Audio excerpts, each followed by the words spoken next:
আদালতে পলক কাটছে, দীপুমণি তসবি হাতে নসিহত করছে, কাঁদতে হবে, এটাই বাস্তব উদাহরণ।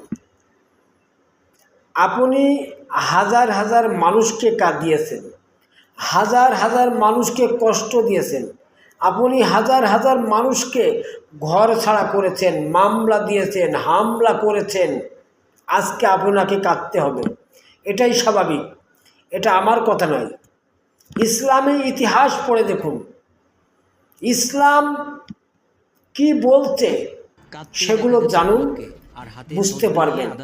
আপনি যদি কাউকে কাঁদান, আপনাকে কাঁদতে হবে। আপনি যদি কাউকে ভালোবাসেন, আপনি ভালোবাসা পাবেন। কাউকে কষ্ট দিয়ে আপনি সুখে থাকবেন, এই প্রত্যাশা করা যাবে না।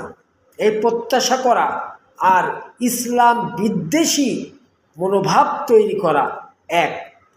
যারা পৃথিবীর বুকে মানুষকে নির্যাতন করেছে, মানুষকে কষ্ট দিয়েছে, তারাও একদিন কষ্ট পেয়েছে। ইতিহাস দেখুন, ইতিহাস ঘাটে দেখুন, ইতিহাস দেখলেই বুঝতে পারবেন। আপনারা ইতিহাস জানেন না, তাই মানুষকে কষ্ট দেন।